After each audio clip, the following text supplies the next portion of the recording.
in aerodynamics, we have so far looked at very interesting concepts of what is this origin of aerodynamics, hydrodynamics. We have looked at the basic derivations of pitot tube, incompressible flows, the derivations of continuity, momentum equations, and then we delved into applying them to solve a set of basic flow problems, right?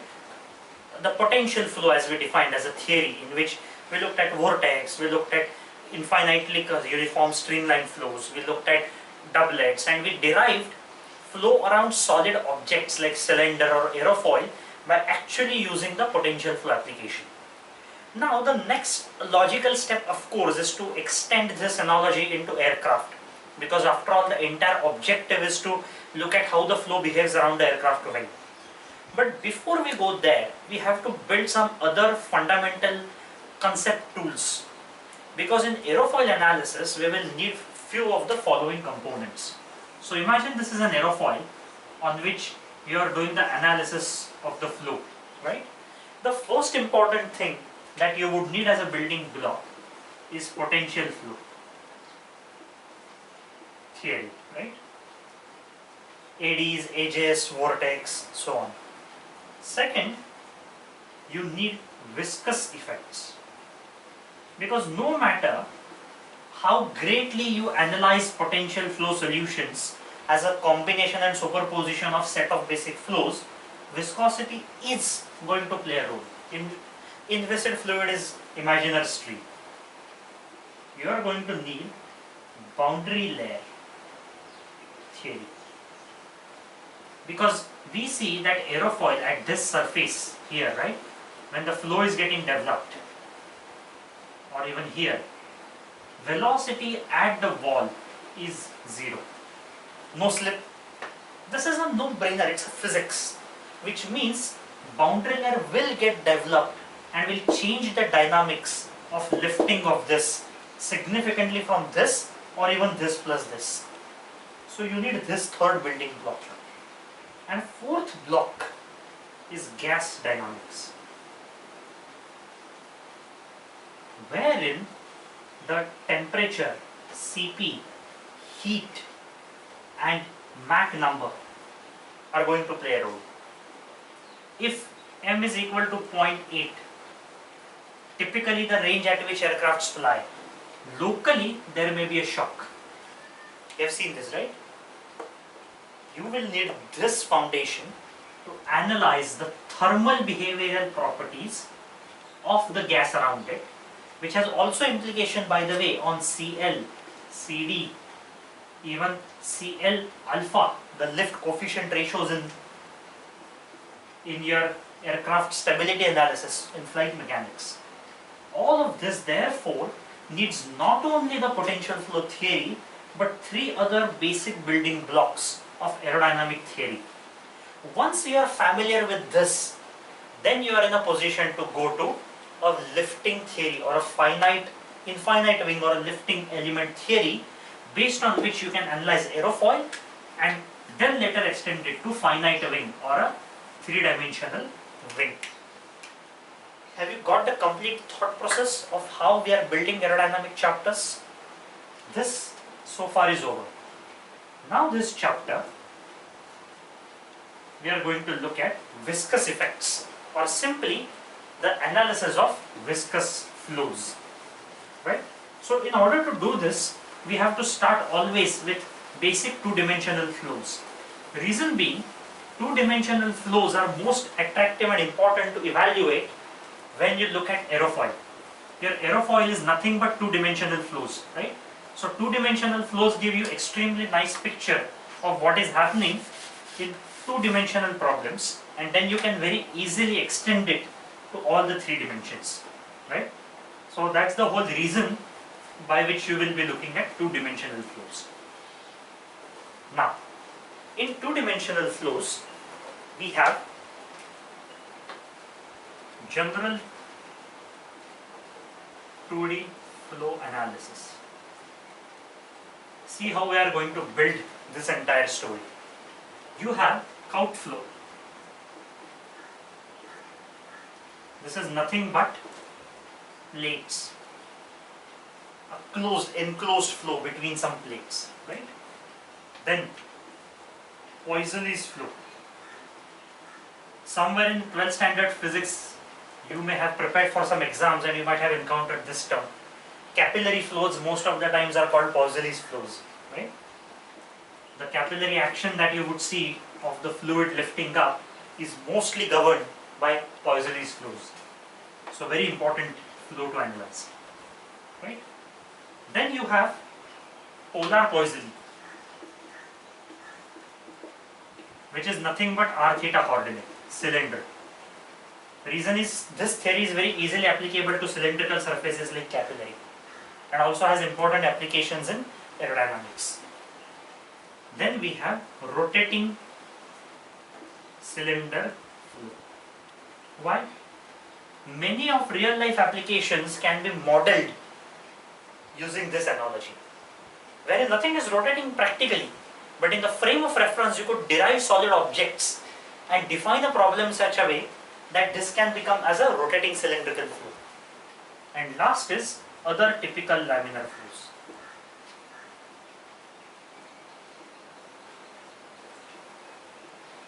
Right? Since this is a short chapter, we will not break this into theory and tutorial part later. This single chapter flow, I would request you to pay attention from start to end and absorb everything and keep rewinding this so that once at the short, viscous theory is done. So we will look at these first from physics and then mathematical analysis point of view, and in between only we will solve 2-3 simple problems to reinforce the concepts so that we don't have to do a separate tutorial. It is not required for such a small chapter. So this chapter you will not find any tutorial specifically, but it is embedded in this theory lecture itself. So let's begin with this. Let the journey begin, right? That's what people say. So now, I am at a point where I am going to analyze general two-dimensional flow, right? What do I do in two-dimensional flow? First of all, I have to look at continuity equation. Continuity equation, standard coordinates, del rho by del t plus u, del of rho u by del x plus v, del of rho v by del y plus w, same way, right? This is the continuity equation. Important assumption in most of it is steady state flow. In your aerofoil also, by the way, most of the undergraduate aerodynamics syllabus looks 99% at this case. What happens in steady state equilibriums? Because the transient phenomena may be greatly important to a final aerodynamics designer, a super fine designer who is now at a stage where everything is frozen. The preliminary analysis starts with this, because this governs the basic shape, body, aerofoil selection, the flows, Mach numbers, Reynolds numbers and everything, and 99% it is up to the mark. Transient behaviors may be important to analyze overall stability and flight envelopes, but in a given imposement condition, this is more than enough. I am repeating this sentence. Transients may be important to define and refine the flight envelope further and granularly tell you the performance, but they are not necessary conditions to drive the design fundamentally from scratch. This is what you need. Always remember. So, this is a steady state flow. Second, it's a two-dimensional flow, right? So, in two-dimensional flow, we are going to have third axis absent or infinite, simply, okay? Now, with these assumptions in our continuity equation, we can always eliminate this, okay? Another thing is, because third axis is absent, I can always eliminate z axis and conveniently make it a planar flow with x and y axis, right? I can always do that. Now, third assumption C is incompressible flows, which can always be relaxed. It's not very substantial. The whole reason to do it is I can get u del u by del x plus v del v by del y equal to 0. Better to live with, that's all, nothing else, okay? So that's the assumption.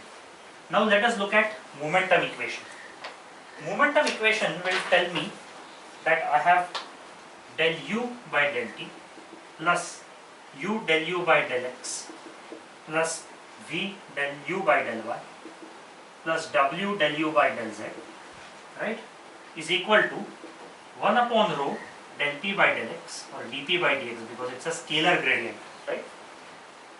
Most of the times it may be written if p is a function of x, y, z, so I can write this way, plus mu upon rho, the fluid property, right, the viscosity property finally,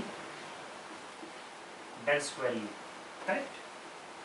Del square u by del x square plus del square w by del y square plus del square w by del z square.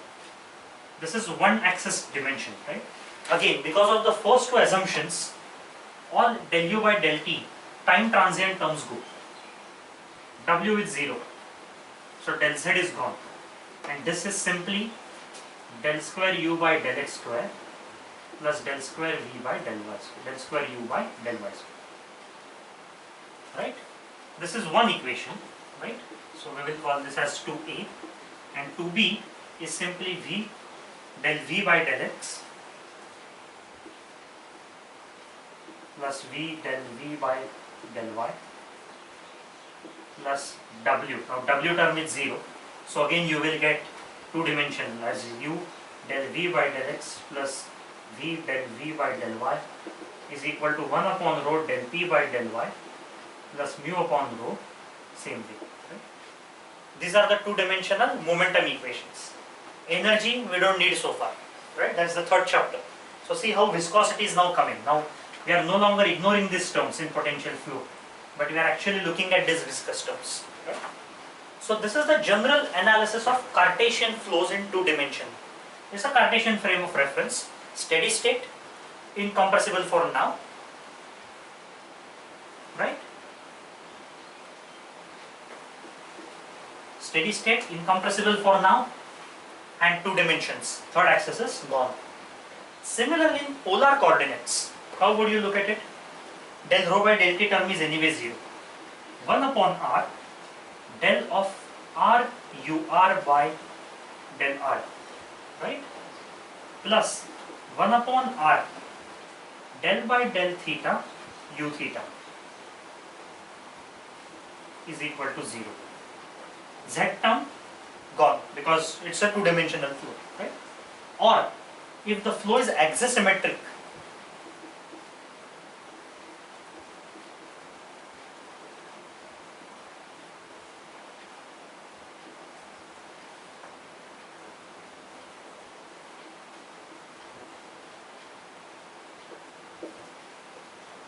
I have eliminated rho by compressibility assumptions, right?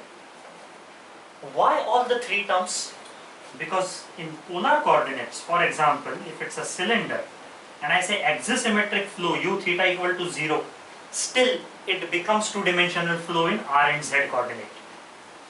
Always remember, your r thetas are here, right? But there is third axis z. Now the flow may be two-dimensional in this plane or maybe two-dimensional in this plane, right? So a cylinder, which is a typical example of axisymmetry, you would require z and r or z and theta but not r. So still it is two-dimensional flow.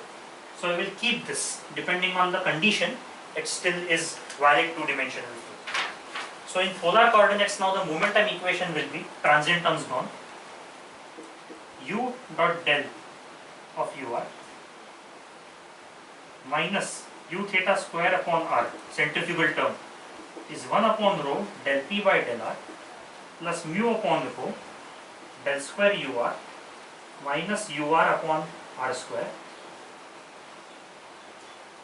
minus 2 upon r square del u theta by del theta.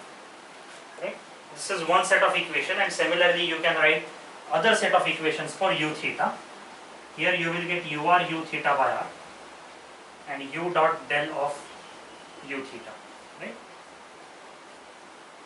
Transient terms ur u theta and uz is of course u dot del of uz, because depending on r theta z symmetry only two of these three are going to be used.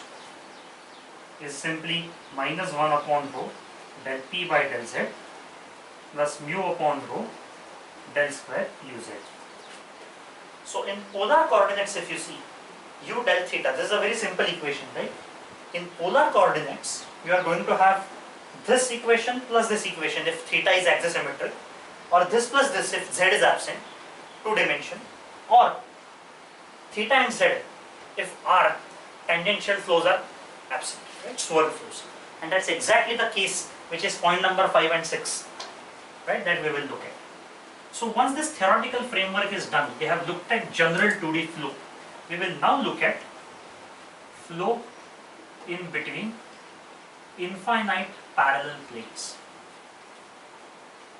So scenario is, you have to look at these two infinite plates.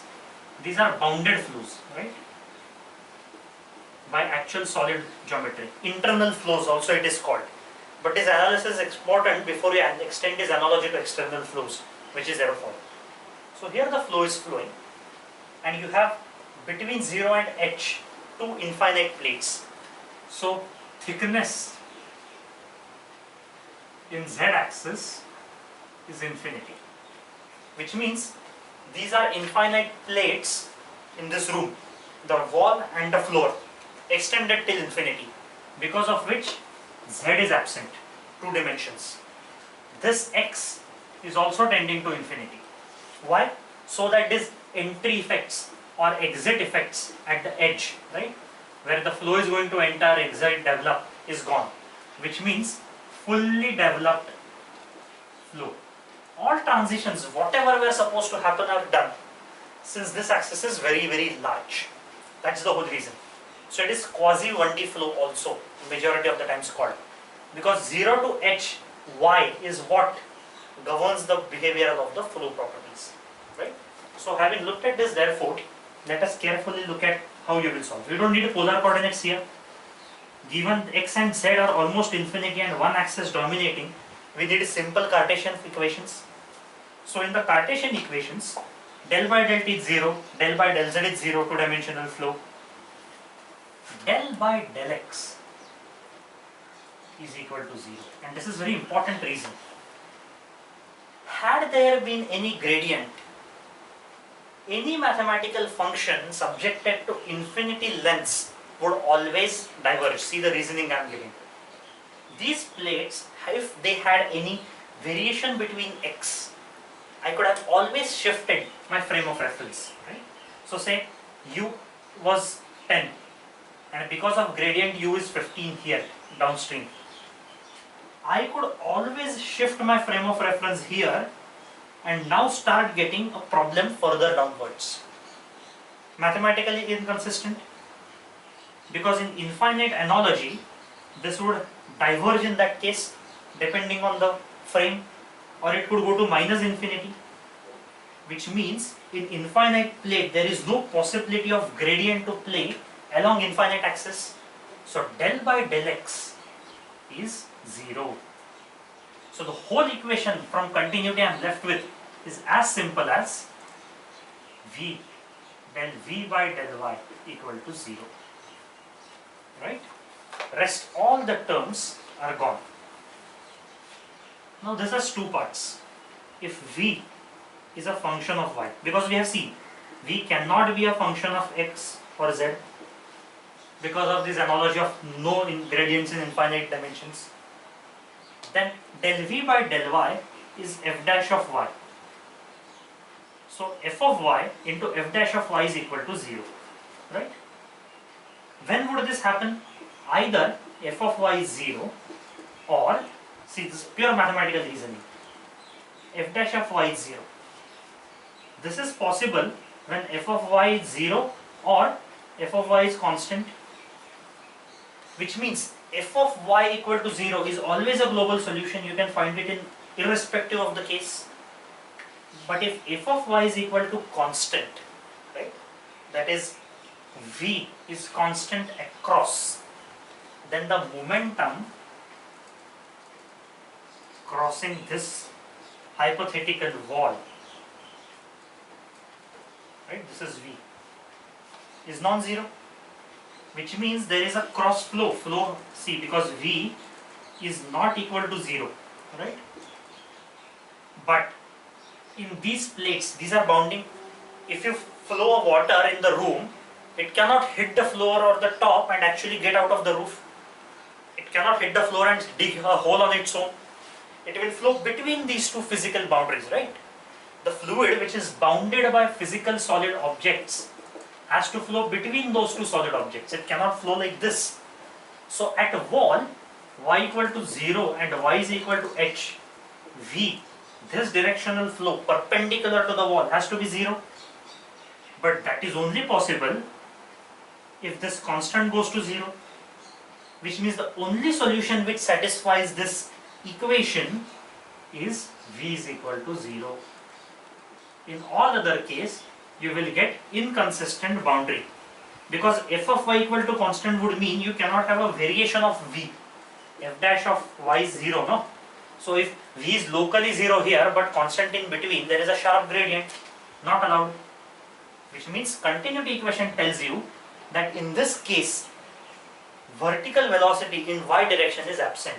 So only velocity you would have is u. So now, therefore, what would happen to our momentum equations? V is gone, right? Because if v is 0, all v related terms are gone. Now, del square u by del x square, right? That's what it is important.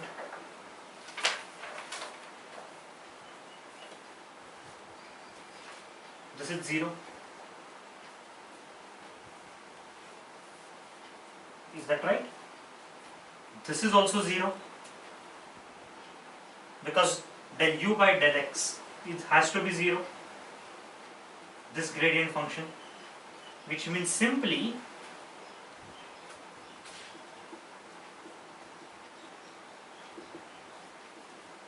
the first equation becomes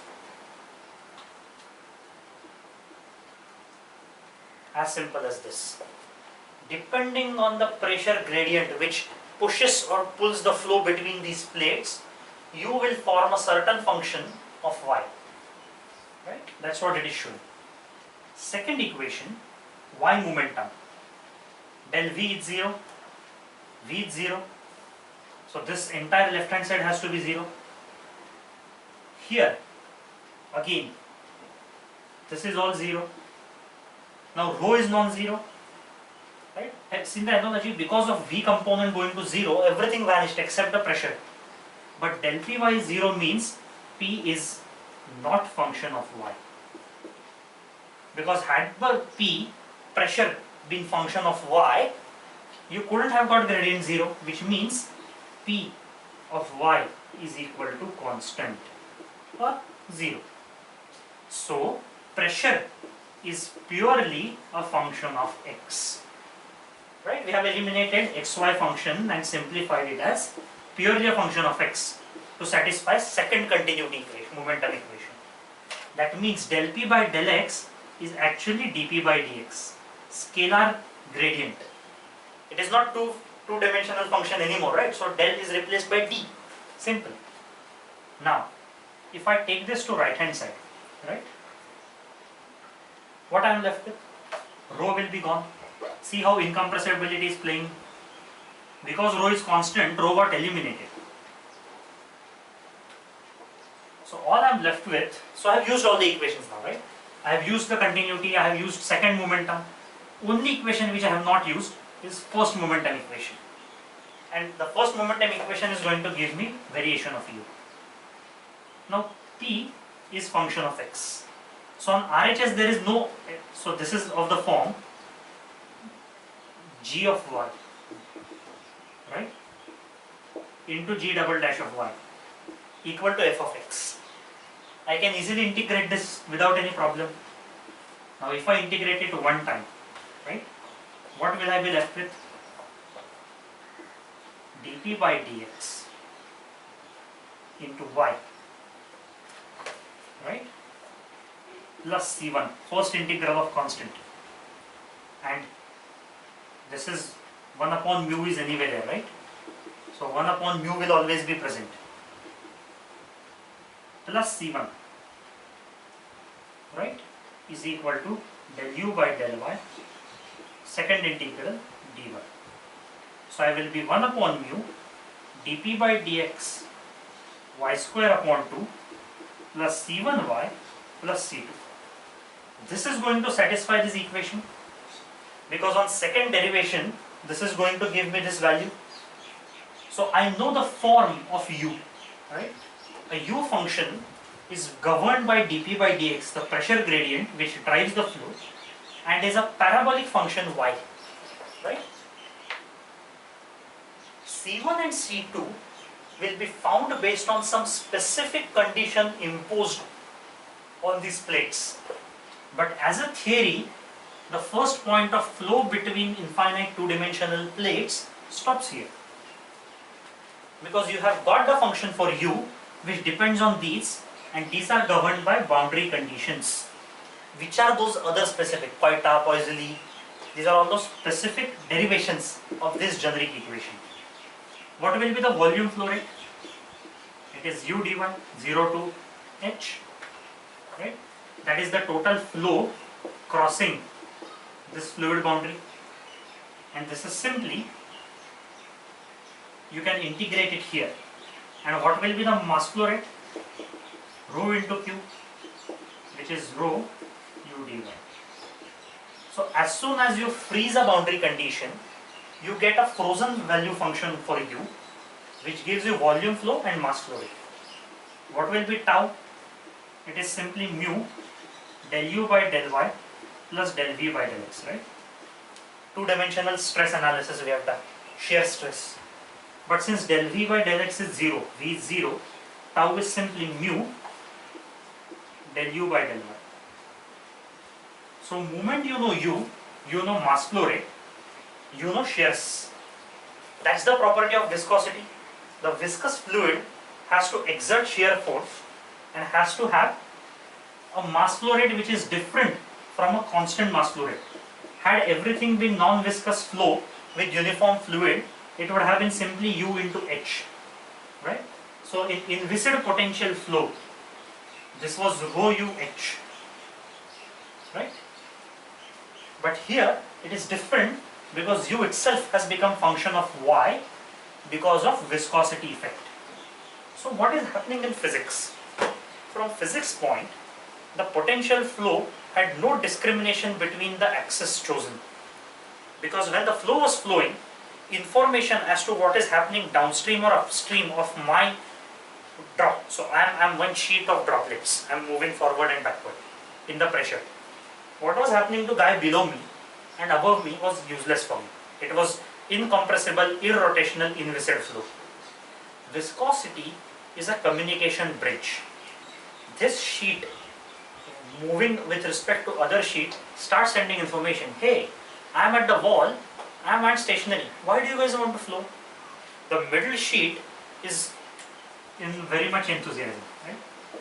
So let's look at fluid sheets. Right? And this is very important mathematical analogy I am explaining you from the physics. Okay? So let us look at this more deeply into physics before we jump into the next flows.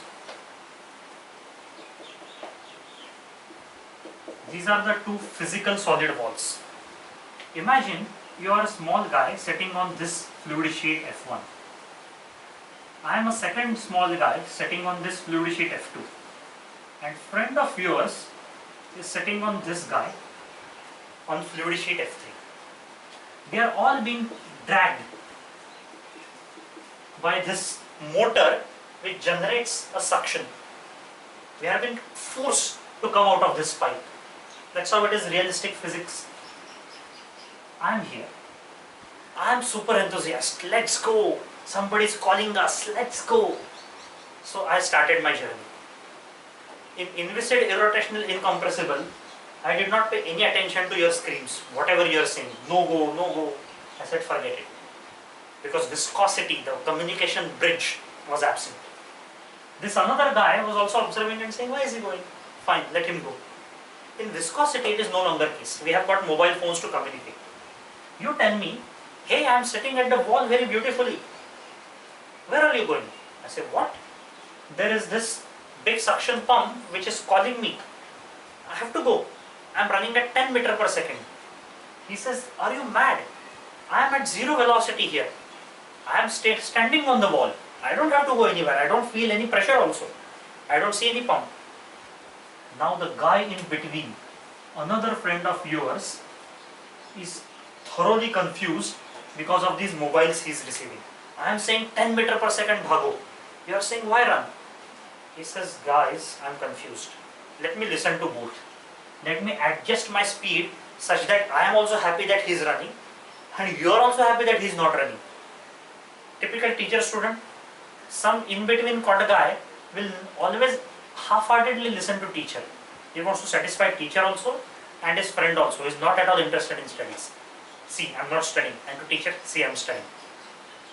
This is that gradation of the velocity because of this guy, mu, the viscosity guy, who communicates this information about this pressure between the sheets of the flow.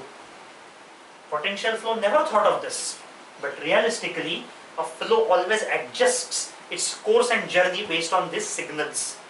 It is that friction to adjust, and that's why potential flow gave you rho UH as the total flow rate. All of us were pushed and whacked. Now I am pushed hard, you are pushed zero. In between guys adjust their speed so that this gradient is managed. That's viscosity. I think you will remember this analogy throughout your life now. Why and how this propagation signal is important and why do you get such a quadratic form. So this is the fundamental theory now of two-dimensional flow analysis. Now we will go to the second part where certain people came up to a solution of this by certain boundary conditions they imposed. So now in Couch's flow, right? What did he say? Same plates he took, right?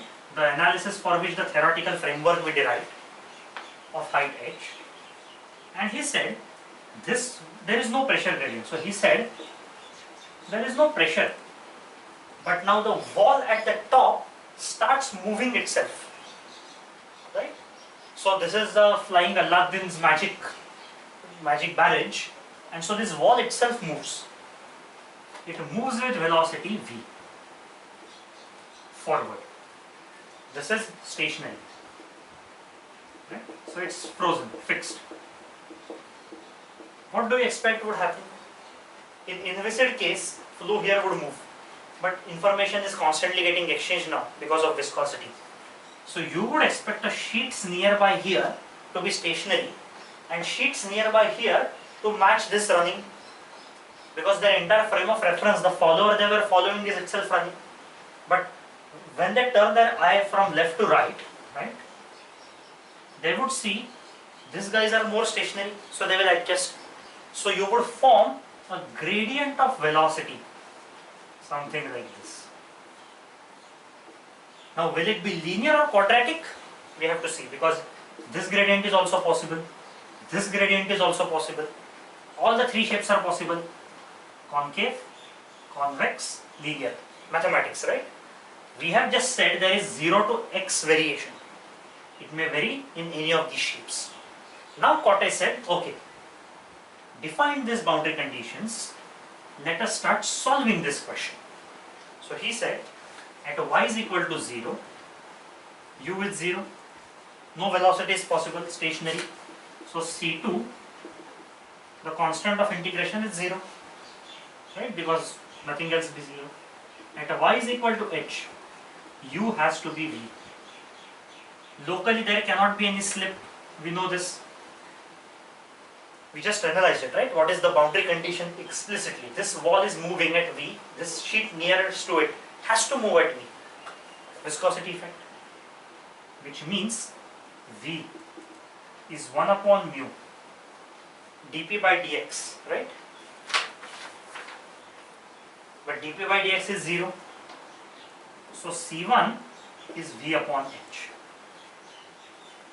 So he found out the constants of integration. So he said velocity u is simply v upon h into y. So the answer to this variation is because no pressure gradient is present, it is a linear increase from 0 velocity to v velocity. What will be the mass flow rate? Rho v by h y dy, 0 to h. We have seen this definition, which is rho v by h into h square upon 2. So it is rho vh by 2. And what is tau? Del u by del y into mu. We have seen this, which is mu v upon h. Extremely startling result.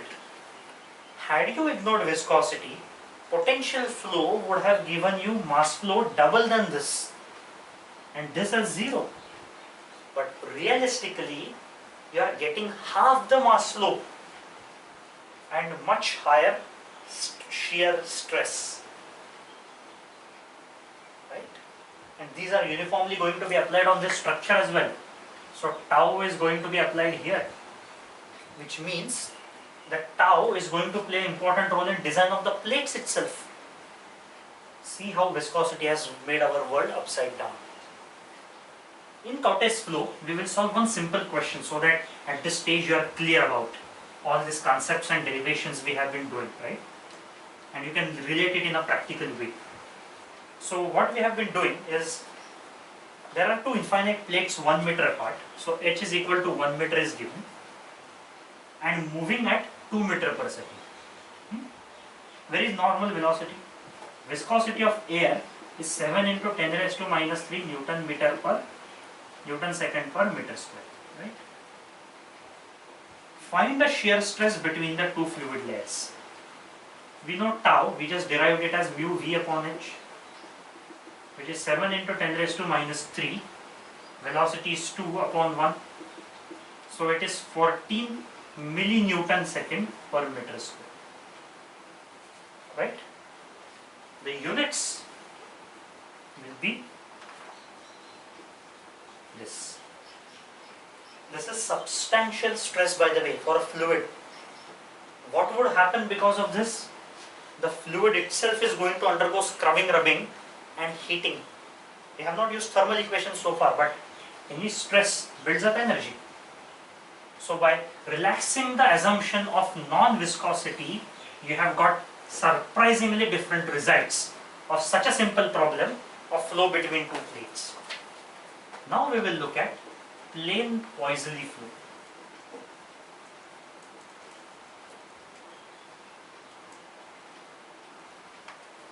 Here you have y is equal to 0 and y is equal to h again, two infinite plates, but now subjected to a pressure gradient. So a pump is introduced. Now there is no moving wall, there is no guy which is moving, right? What would be the case? U is 1 upon mu dp by dx plus c1y plus c2. At y is equal to 0, u is 0, which means c2 is gone. And at y is equal to h, u is again 0. These are the two boundary conditions he took. That means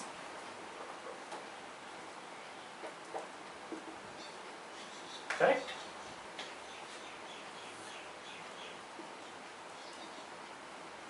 Which means C1 is minus 1 upon mu dp by dx h by 2. Correct? If I substitute it here, u is 1 upon mu dp by dx y square upon 2 plus C1y, which is minus 1 upon mu dp by dx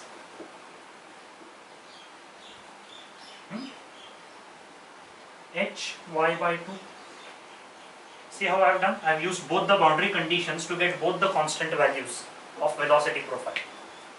I can take out 1 upon mu dp by dx and one more y out. What will I be left with? I can get 2 out also. H minus 1.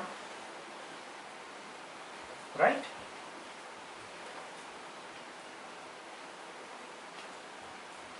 So this is the variation of parabolic variation of profile.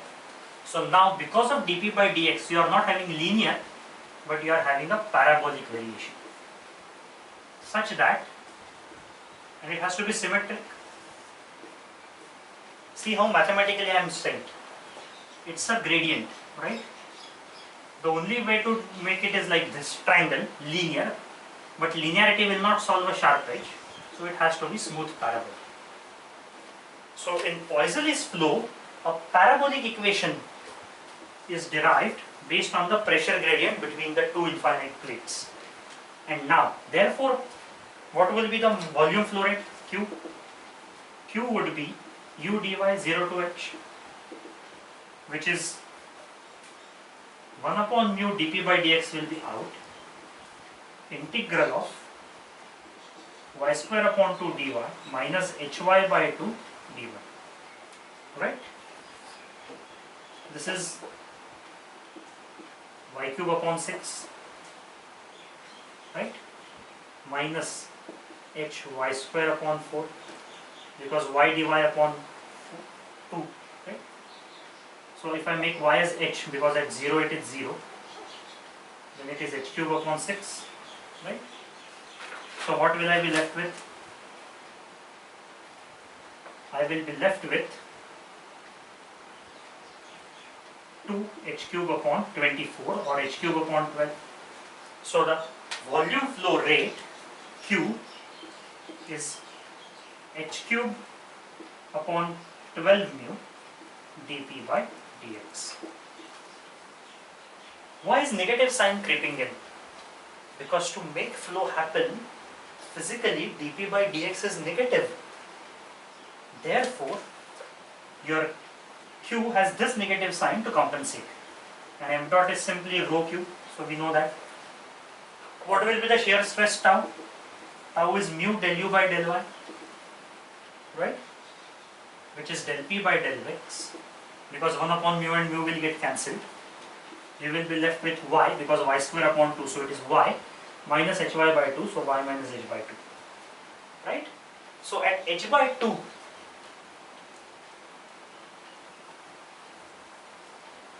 so mathematically the tau, if you see, between 0 to h, right, this is the y. At h equal to y is equal to 0, you get negative, right? It crosses in between and becomes positive. The magnitude is dP by dx h by 2. See how linear variation it is happening from minus h by 2 to plus h by 2, right? So shear stress reverses its sign here to here, and I think that is very, very important. Now what is the maximum velocity? U max, right? I have to differentiate the u, right? Del u by del y is equal to 0, and we know it is going to happen at y is equal to h by 2, because both the times it is 0, so it has to pass through maxima at symmetric plane. So it will be u max is equal to 1 upon mu minus dP by dx h cube upon e. Right? So we have also found out what is the maximum velocity. We have found out a relation between stress and the velocity, and we have also found out a relationship between the volume flow rate for Poiseuille's flow. So these are very, very important Poiseuille flow conditions, right? Very, very typical. Poiseuille's next analogy was slightly more. He said, guys, I am going to introduce dP by dx as well as a moving wall. Coutet said moving wall. Poiseuille's first postulate said dP by dx. Now there is a pump and a moving wall. What would happen to it in a generic way? At y is equal to 0, u is 0. This is first boundary condition, right? And boundary condition 2 is at y is equal to h, u is equal to velocity of plate. If this is the case, C2 will be V1, right? In our U dimension analysis, So u will become 1 upon mu dp by dx y square upon 2 plus c1y plus v1, right? That's how the two-dimensional generic equation will be. So I have used this to use the boundary condition 1, right? If I substitute it, so sorry, I'm just making this simplified.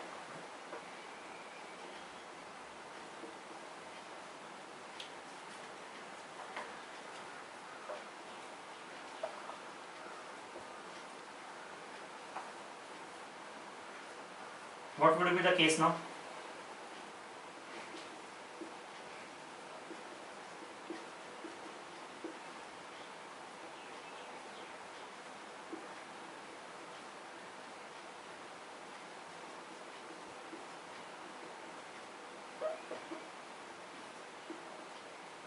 Right? This is how it is. So V2 minus V1 upon H into mu up 2 mu is C1. V2 minus V1 upon H, and then everything came out, right? So my C1 in this case becomes slightly complicated. V2 minus V1 upon H minus 1 upon mu dp by dx V2 square upon. Now if I substitute this here, I get u as 1 upon mu dp by dx, right?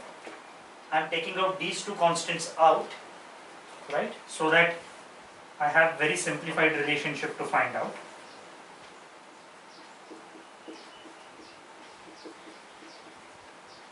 Y minus 1 upon mu dp by dx V2 square upon 2y plus V1.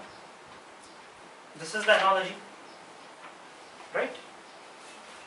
Now in this analogy we have seen that u is become more complicated function because these conditions V1 and V2 of two moving plates are non-zero, and pressure gradient also playing a role. What would be the realistic profiles for this? How would therefore, based on this, the velocity maps look like between this 0 to h?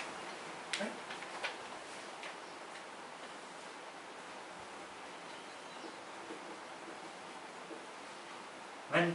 So we are going to define some of these. 1. V1 is less than 0, V2 is greater than 0. Something like this, right? So we have done a slightly generic analysis between V1, V2, dp by dx, right? That's what Poiseuille said. So Poiseuille's plates with negative V1 and positive V2 and positive pressure gradient, the standard pressure gradient dp by dx will look like this, right? V1 equal to 0,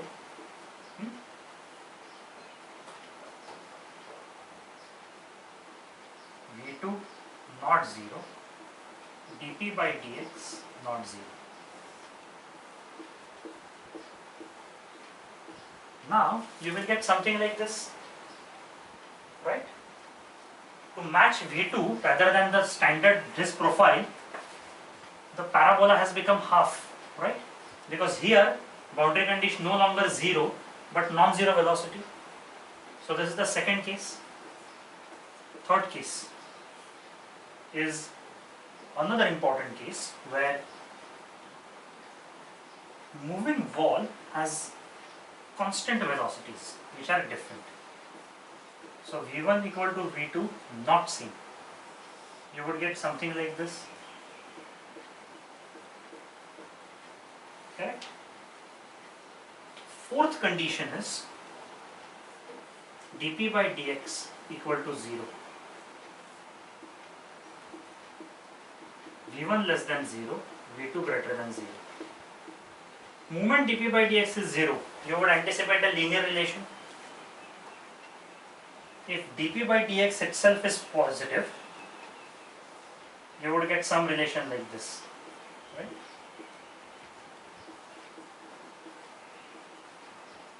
flow is being pushed. So now you will have two optimas. And the tricky question would be, is something like this possible? Answer is no. Because now you are having three roots. Any quadratic equation cannot have more than two roots. So any profile has to have less than or equal to two roots. All these profiles, if you see, have satisfied less than equal to two roots. One root, one root, one root, zero root, max two roots. Anything beyond this is not possible. So based on this generic theorem, Poiseuille was able to get us a realistic profiles of all possible flow conditions. Now, once this is done, we are now going to look at Poiseuille's next more derivation, which was axisymmetric Poiseuille.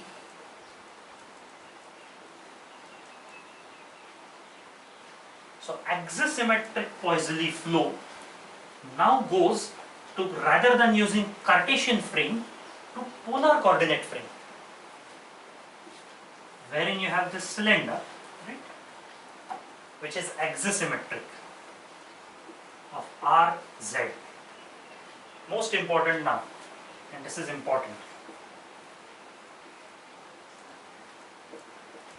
is this assumption. Why? In axisymmetric case, no matter how I rotate my head with respect to theta, right?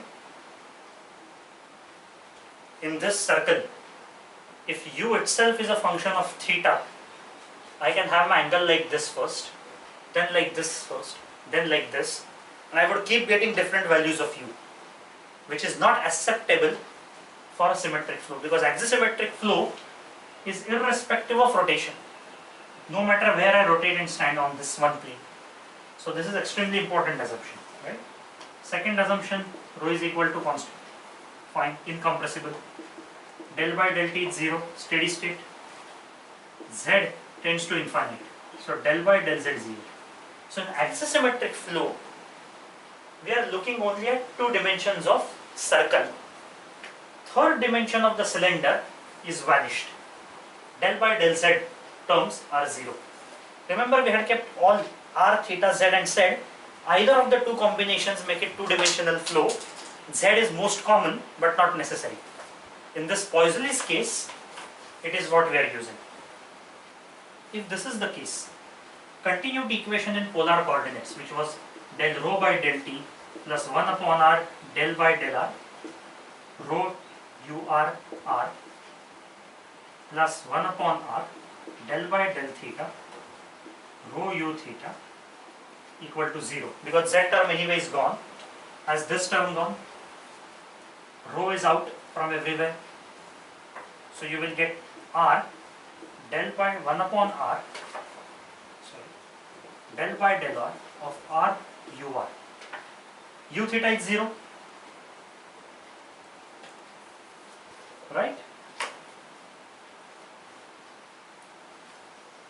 Del by del theta of all the terms are 0. So the second term of del by del theta has to be 0, which means the continuity equation tells me this. If I integrate, right,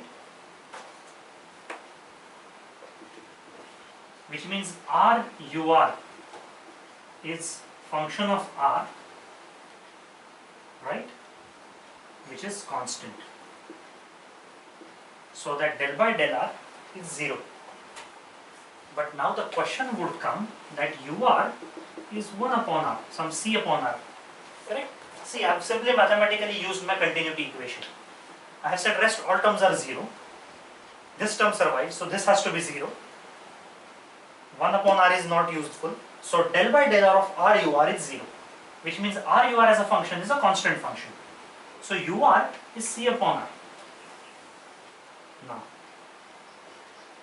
consider a finite cylinder of radius r is equal to r. What does u r denote? Flow going out radially. Right? But this is a solid wall. At r is equal to r, a constant flow cannot escape the boundary. Remember our analogy, the flow between these two walls cannot dig a hole or just crack the roof, which means this is equal to 0. That implies C is 0, which means radial velocity UR is 0. So continuity equation implies UR is equal to 0. No radially outward flow. Only flow is the rotational flows, U theta. That's it. That's the great advantage of Poiseuille flow. Right? Now let us look at momentum equation. Del U by del R, del T is 0. Right? U dot del of UR minus U theta square upon R, right, is 1 upon rho del P by del R plus mu by rho del square UR, right? If you now substitute it,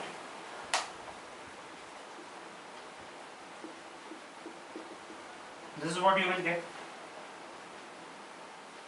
right? R momentum equation minus U square theta upon R equal to 1 upon rho del P by del R. U theta is also equal to 0. Correct? Since there is no curl or swirl, that cannot be possible, because otherwise theta gradient in first equation would survive. That would mean simply that dP by dr is 0. So pressure is only a function of Z. Pressure cannot be function of theta, right? Because anyway it is axisymmetric, which means in the cylinder the flow is going to be like this. This flow is absent, this flow is absent. So now we have to use third condition, because first momentum condition gave us del square UR equal to 0, but UR was anyway 0. Second equation gave us U theta equal to 0 and dP by dr equal to 0. So we said therefore it is a pseudo one-dimensional flow only in Z. Now we have to use third equation in Z to actually solve it. Del uz by del t, this is 0 anyway, right, steady state, plus u dot del of uz is minus 1 upon rho dP by dz. Now del has become d because it is only a function of Z, right, plus mu upon rho del square uz, right. This is gone, correct. Another thing is del by del theta is 0, del by del z is 0, correct.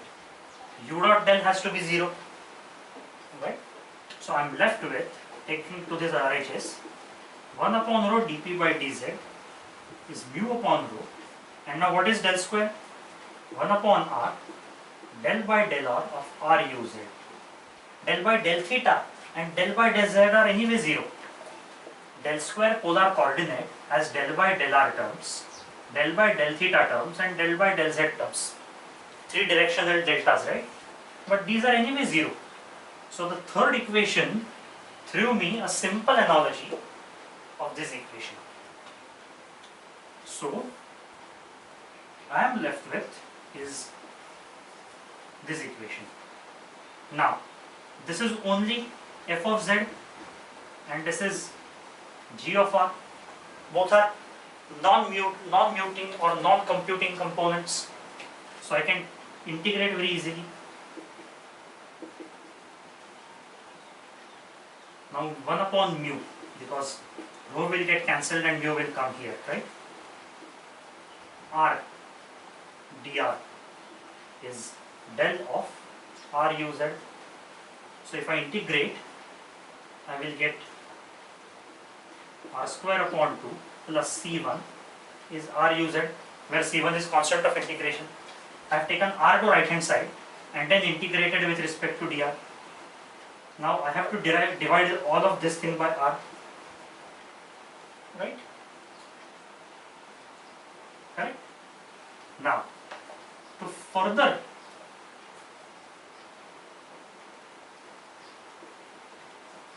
this has to be del of r. So further to integrate this, I get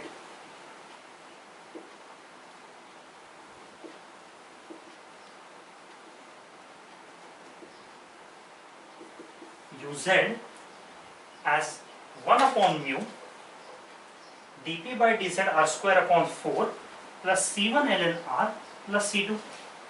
I am integrating it one more time, but uz at r is equal to 0 cannot be infinity. So this term has to be 0. ln is always a nasty beast. So c1 0 is the only condition based on which I can impose this outcome.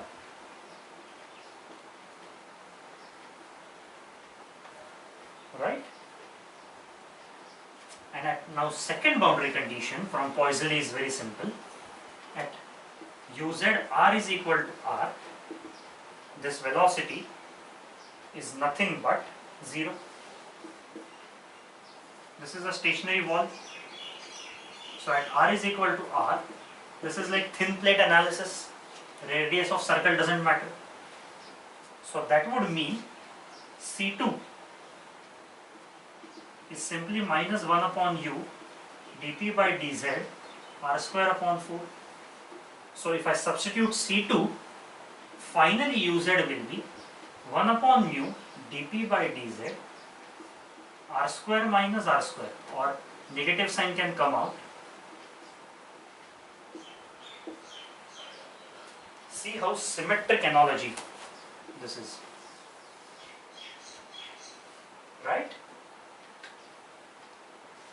So using the equations, I have got a very beautiful parabolic curvature. dp by dz is generally negative for push, so this will become positive velocity. If dp by dz is positive, rather than suction a blow, uz will become negative, right? So things are perfect. That means uz max is at r is equal to 0, correct? Because the variation is like this, just like Poiseuille's, and the value is minus 1 upon mu dp by dz r square upon 4. So it depends on the radius of cylinder, pressure gradient, and inversely proportional to viscosity. We know this, more the viscosity, lower is the maximum peak, because more is the damping. Higher the signals I shout that don't go, don't go, don't go, more you will adjust, lower the velocity. Higher the suction, higher the velocity, more I kick you, you will keep going. More the radius, more chance of expansion, more sheets, right? More crowd, signals become weak, so more velocity. See how it is analogical? Very, very important analogy explained you about role of viscosity as communication signals between the fluid sheets. Now you can very easily find out the Q. Volume flow rate, if you integrate, you will simply get pi by 2 mu. You have to integrate in polar coordinates. dp by dz r raised to 4 upon 4. Okay, so it is nothing complicated, it is simple. And tau rz, the shear stress, would simply be r by 2 dp by dz. I am not going to derive this because it is simple substitution of this velocity. For uz in tau, you have to use del by del r, right? And moment you use del by del r, this becomes r by 2 u. So I don't have to do this. Q you have to integrate with r theta, so you can very well satisfy yourself by doing it. So see how Poiseuille's axisymmetric flow helped us a lot in deriving this parabolic profile and a mass flow rate. Now the analogy which was extended is to use a fifth and most important part, is velocity profiles for cylinders which are rotating, right? So you have these cylinders which are rotating, radius of R1 and R2, right? So you have literally formed this cylinder, right? Outside which there is one more cylinder, and these two cylinders are rotating, and there is a fluid between. Typical drums, rollers, all of them apply this. Now here ur is equal to 0. Again, no envelope can cross. uz, this velocity has to be 0 because there is no forced pressure gradient, right? Del P by del Z is equal to 0. There is no pressure in Z.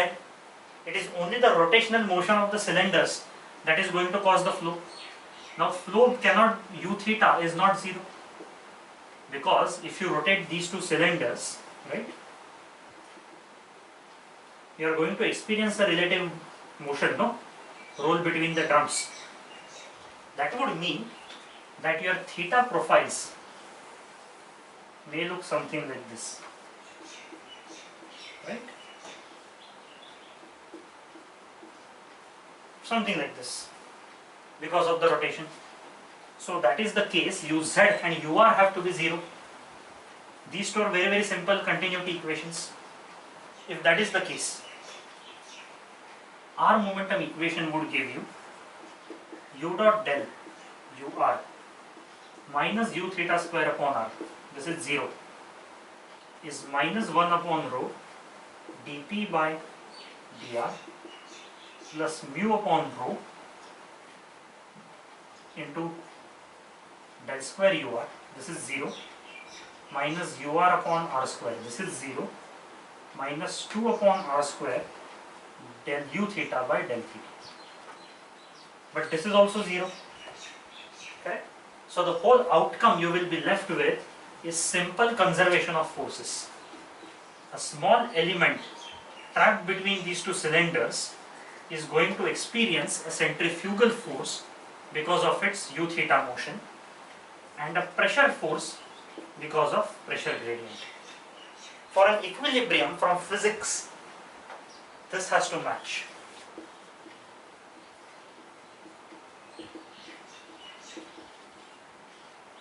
Rho, unit volume, is mass, m v square upon r is force per unit volume. That's why this. So simply u theta square is 1 upon rho del P by del R. See how I have used standard force equation from which we have anyway derived our momentum equation. From theta momentum equation, you would have del by del R of u theta upon r plus del by del r of u theta is equal to 0, right?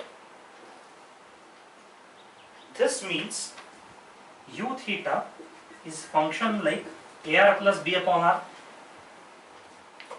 If it is function of ar plus b upon r, you can always substitute boundary conditions. Now there are two cases in this. Case 1 is free vortex and case 2 is bound vortex. What is meant by free vortex? Free vortex simply means that your condition is omega 2 tending to 0. So you have these two balls and this rotational velocity tends to 0. Inside cylinder rotating, spinning, and outside cylinder stationary. That would mean velocity at the outer edge r is 0. If you derive it, you would get u theta is equal to 2 pi u1 r upon 2 pi r, right? Which is tau, circulation strength, upon 2 pi r. Very clear? Because these two constants are derived from this boundary conditions. Free vortex would simply mean you have a circulation tau, a free vortex. This inside cylinder spinning in your analogy of potential flow is nothing but vortex of strength tau, right? So it is tau upon 2 pi r, pure potential free vortex field. Second condition is more interesting. Second condition is bound vortex or forced vortex. Here inside cylinder is 0 as r tends to 0. Then you would have u theta is equal to omega 2 r, pure rotational velocities, where u theta is proportional to r. It keeps on increasing as R increases. These are the two conditions which Poiseuille derived for rotating cylinder.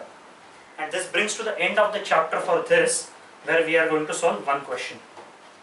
Two concentric cylinders of infinite length. We saw that, so Z is irresponsible. Radius 2 meter and 5 meter. Incompressible fluid is filled. Calculate the fully developed velocity profile when rotational due to shear forces is produced. Tangential velocities of inner and outer velocities are u1 equal to 0, u2 equal to 5. This is case 1 given. u2 equal to 2, u1 equal to 2, u2 equal to 5. This is second condition given. What does A mean? A means inside cylinder is stationary, outside is rotating. Right?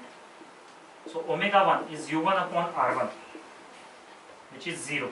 Right? And omega 2, which is u2 upon r2, which is 5 by 5, which is 1 rad per second. Our u theta expression, as we looked at by substituting in the condition, was